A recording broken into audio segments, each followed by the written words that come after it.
Track 28. IELTS practice task. You will hear the manager of a hotel talking to new recruits on a work experience scheme.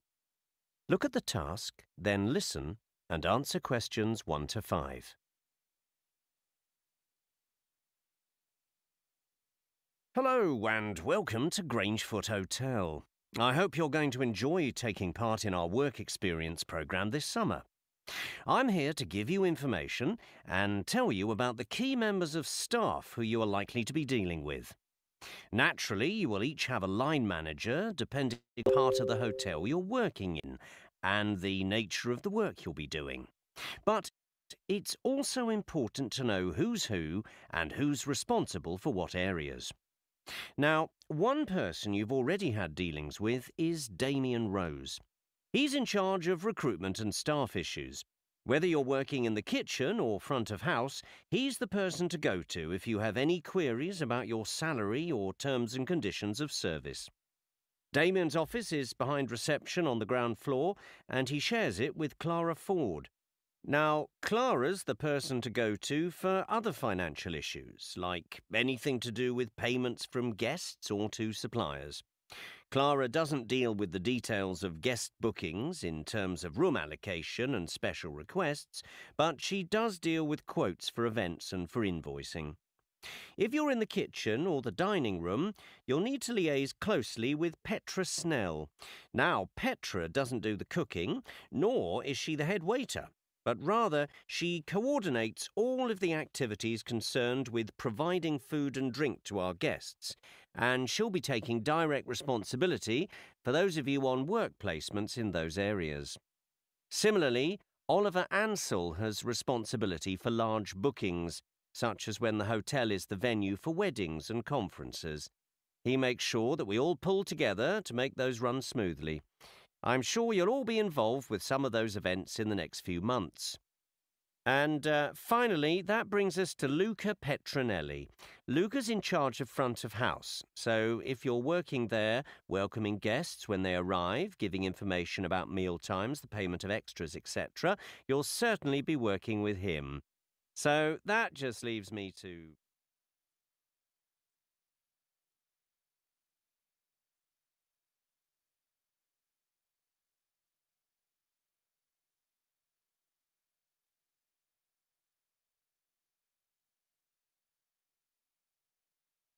Track 28.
Track 29.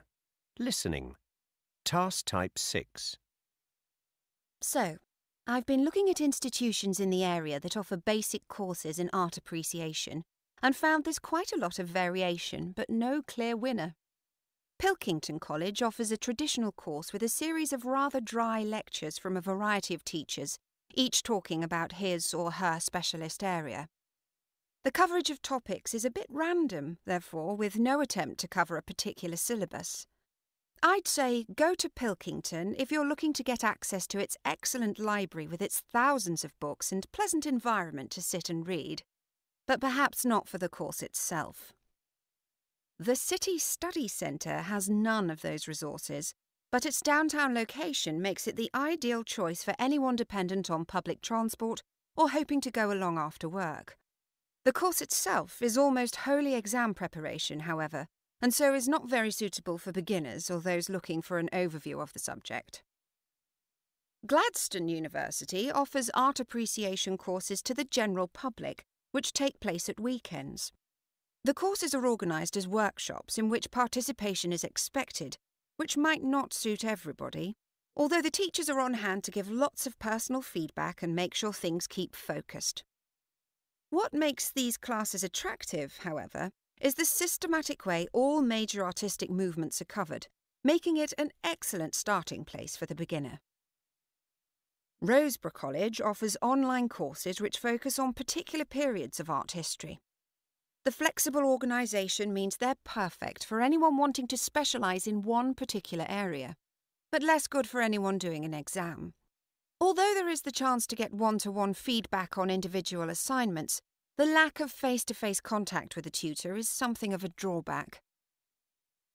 The International Learning Centre also offers courses in their well-equipped classrooms at the business park.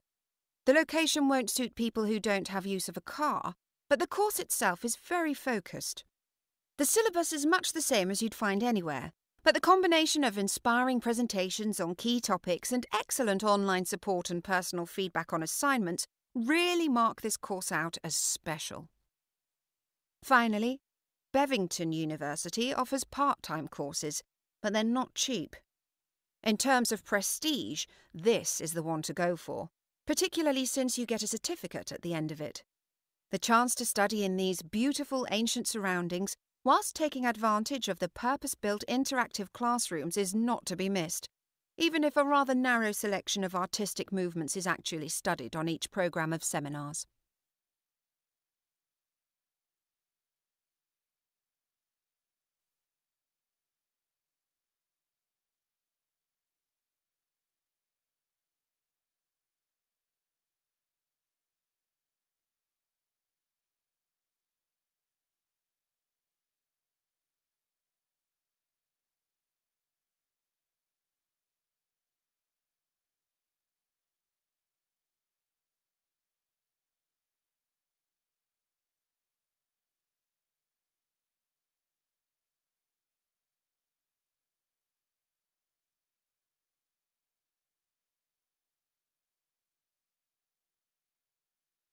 Track 3.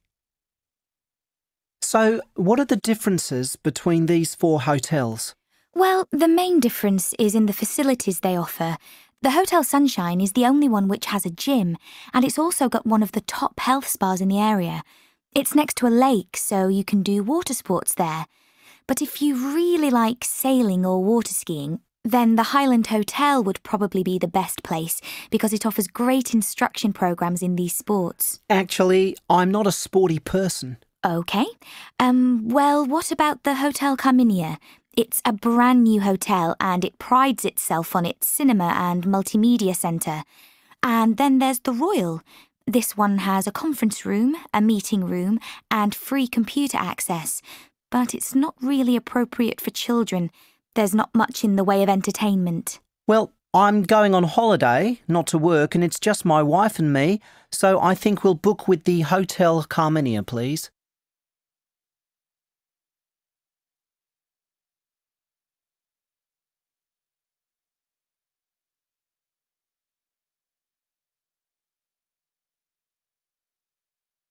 Track 3.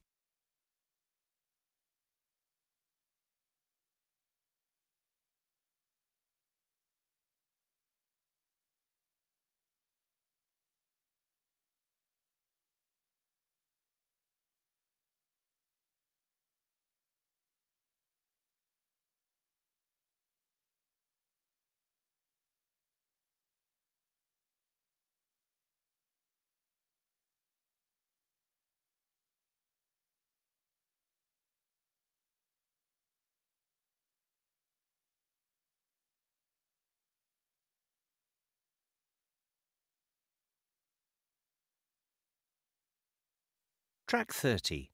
IELTS Practice Task. You will hear a conversation between a university tutor and a student of languages on the subject of interpreting. Look at the task, then listen and answer questions 1 to 5. So, Maria, you've been doing some background reading about the work of interpreters, particularly people working at international conferences. That's right, where you can listen to someone doing what's called simultaneous interpreting on a headset.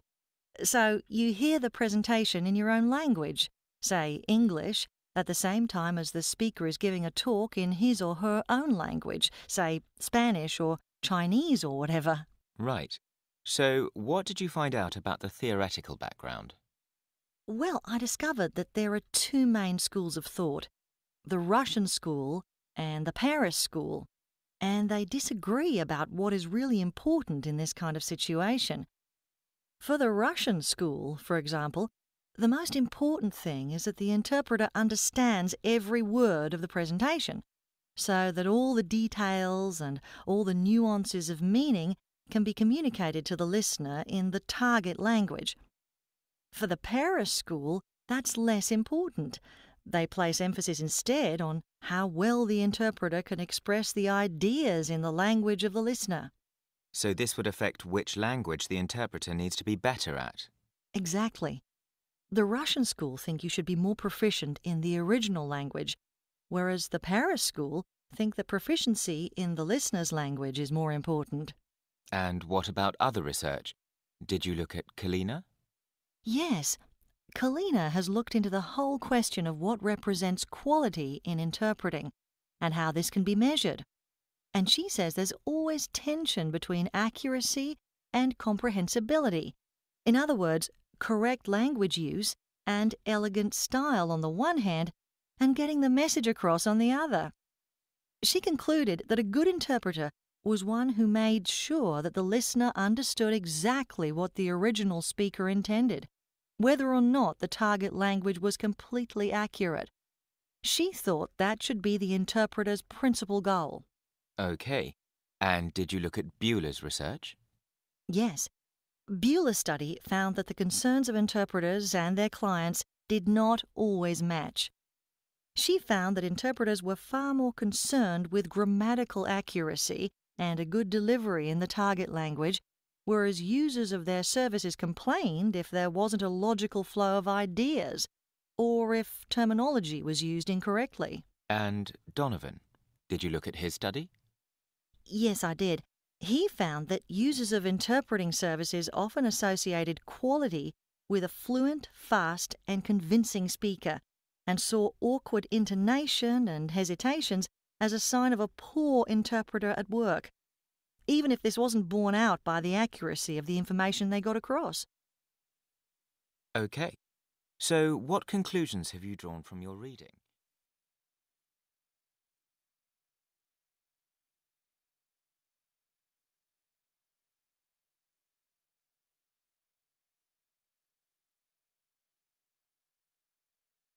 Track